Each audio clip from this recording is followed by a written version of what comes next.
ওয়ার্ল্ডের সব থেকে পাওয়ারফুল ফোন Asus নিয়ে আসলো Asus ROG 7 Ultimate। এটি একটি এমন ফোন যেখানে থাকছে 16 GB RAM, LPDDR5X and 512 GB storage S4.0 and থাকছে কুলিং ফ্যানের সঙ্গে থাকছে সাবওুফার RGB কলার। অ্যান্ড এই ফোনটিতে 120 FPS গেম খেলার পরেও, যেটা কিনা 23 থেকে 24 জিবি গেম, সেখানে শুধুমাত্র 30 ডিগ্রি পর্যন্ত এই ফোনটি গরম হয়ে থাকে, তার উপরে টেম্পারেচার চায় না। অ্যান্ড ব্যাটারি থাকছে 6000 ব্যাটারি।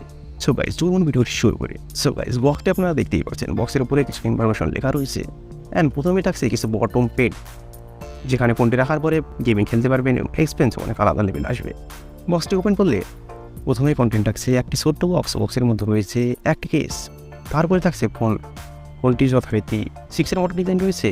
তারপরে কন্টেন্ট থাকছে অ্যাডাপ্টার, সি টাইপ পোর্ট, এখানে সাপোর্ট করবে 65 ওয়াটের চার্জার, বাট এখানে তারা বক্সের মধ্যে প্রোভাইড করেছে মাত্র 30 ওয়াটের।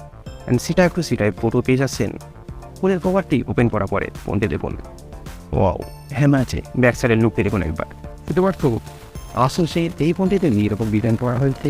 ফোনটির ডিজাইনটি দেখুন, Asus ROG 6-এর মতো ডিজাইনটা ট্রাই করেছে, বাট কিছু টোনার ব্যাক সাইডে একটা হ্যান্ড রয়েছে, ব্যাক সাইডের ডিসপ্লে রয়েছে, সেগুলো একটু আলাদা রয়েছে। অ্যান্ড তার সঙ্গে এরো টেকনোলজি ইউজ করেছে। এখানে সব থেকে বড় যে কুলিং ফ্যান সেটা ইউজ করেছে, তার সঙ্গে রয়েছে সাবওুফার। এখানেও সি টাইপ 3.5 জ্যাক রয়েছে। ফোনটির ব্যাক সাইড গ্লাস রয়েছে অ্যান্ড ম্যাট ফিনিশ রয়েছে। অ্যান্ড ফ্রেম থাকছে মেটেল। ব্যাক সাইডে প্রোটেকশন থাকছে গোয়েলা গ্লাস 3, ফ্রন্ট সাইডে প্রোটেকশন থাকছে গোয়েলা গ্লাস 5। যার ডিজাইনটা অনেক আকর্ষক। ডিজাইনটা দেখে মনে হবে হ্যাঁ এটা গেমিং ফোন। একটা গেমিং ফোন বানানোর জন্য যতগুলো টেকনোলজি দরকার সবগুলোই Asus এখানে ইউজ করেছে। হ্যাঁ, এই ফোনটি ঠিক সাথে 10.3 mm একটু মোটাই পেয়ে যাচ্ছেন, কেন এখানে থাকছে 6000 ব্যাটারি অ্যান্ড ওয়েট থাকছে 246 গ্রাম, যা অনেক বেশি। অ্যান্ড এখানে IP54 ওয়াটার রেজিস্ট্যান্ট রয়েছে। অ্যান্ড ব্যাক সাইডে যে দুটি ডিসপ্লে দেওয়া হয়েছে সেটাও OLED ডিসপ্লে। ফোনটির টপে পেয়ে যাচ্ছেন 3.5 mm headphone jack, C type port and microphone. Left সাইডে থাকছে same slot, C type port. হ্যাঁ, এখানে দুটি সি টাইপ পোর্ট রয়েছে, বটনেরটা 2.0 অ্যান্ড সাইডেরটা 3.1। অ্যান্ড টপে থাকছে সেকেন্ডারি নয়েজ ক্যালকুলেশন।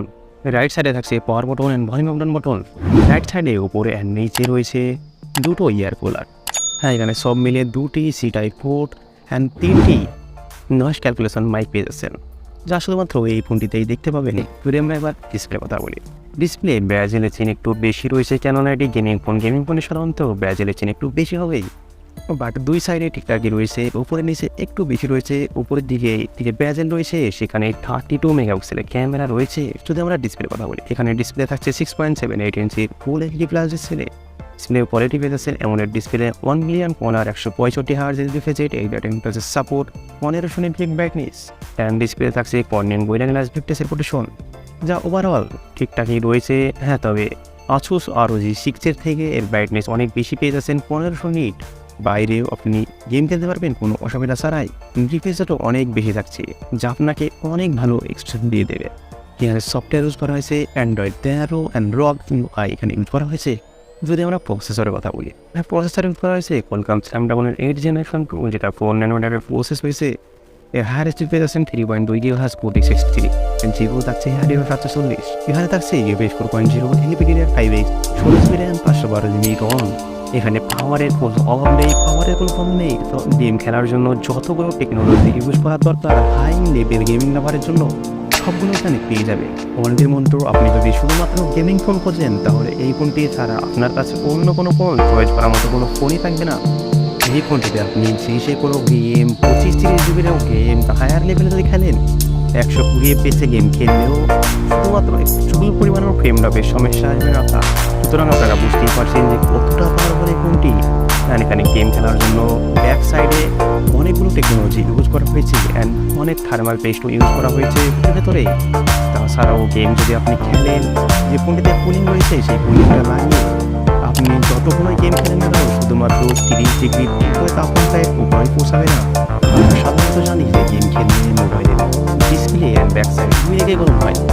এয়ারকুলার লাগিয়ে যদি গেম খেলেন, তাহলে এখানে ফ্রন্ট সাইডের যে ডিসপ্লে রয়েছে সেটাও গরম হয়, কেননা ফ্রন্ট সাইডেও যে ওখানে ফ্যান লাগানো রয়েছে ওখান থেকে ফ্রন্ট সাইডেও বাতাসটি লাগবে, সে কারণে ফ্রন্ট সাইডেও গরম হবে না। এক কথায় আমরা বলতে পারি যে একজন higher level top level game লাভারের জন্য এখানে যতগুলো টেকনোলজি সমস্ত ইউজ করার দরকার সবগুলো এখানে পেয়ে যাবেন। কোনো একটা সূক্ষ্ম টেকনোলজিও মিস করা হয়নি। যদি ক্যামেরা কথা বলি, এখানে ব্যাক সাইডে ক্যামেরা ইউজ করা হয়েছে 3টি ক্যামেরা 50+13++। যে 50 মেগাপিক্সেলের ক্যামেরাটা রয়েছে এখানে সনি IMX 760 লেন্স ইউজ করা হয়েছে। এখানে 8K ভিডিও 24 FPS সাপোর্ট পেয়ে যাবেন। সেলফি ক্যামেরায় 32 মেগাপিক্সেলের সেলফি পেয়ে যাচ্ছেন। এই ক্যামেরাটা 2 লাখের স্যাম্পল আপনারা দেখতেই পাচ্ছেন। ক্যামেরা মোটামুটি ডিসেন্ট কোয়ালিটি পেয়ে যাবেন। একটি গেমিং ফোন, সেই কারণে ক্যামেরার দিকে বেশি আশা না করাই হলো। হ্যাঁ, তবে এখানে 2টি স্পিকার রয়েছে। স্পিকারের সাউন্ড কোয়ালিটিও অনেক বেশি পেয়ে যাচ্ছেন। অ্যান্ড যে ইয়ার কুলার লাগানো হয়েছে সেখানে একটি সাউন্ড ইউজ করা হয়েছে। অ্যান্ড 3.5 হেডফোন জ্যাক তো এখানে সবার প্রিয়, সেটা ইউজ করা হয়েছে। তাছাড়া 5G সাপোর্ট ফিঙ্গারপ্রিন্ট ডিসপ্লের মধ্যে থাকছে। অ্যান্ড ওয়াইফাই এখানে 7 পর্যন্ত সাপোর্ট পেয়ে যাচ্ছেন। এখন সাপোর্ট পেয়ে যাচ্ছেন 6, 7 যখন রিলিজ হবে 7 সাপোর্ট এখানে পেয়ে যাবেন। ব্লুটুথ 5.3 পেয়ে যাচ্ছেন। তাছাড়া NFC এখানে ইউজ করা হয়েছে। হ্যাঁ, এখানে ব্যাটারি থাকছে লিথিয়াম পলিমার ব্যাটারি সিস্টেম নেমেছে। ব্যাটারি 65 ওয়াটের ফাস্ট চার্জার থাকছে PD30, বাট এখানে বক্সের মধ্যে প্রোভাইড করেছে তারা 30 ওয়াটের। ফোনটি একটি অসাধারণ ফোন ছিল। যদি ভিডিওটি ভালো লাগে তাহলে একটি লাইক করে পেজ করে দিন।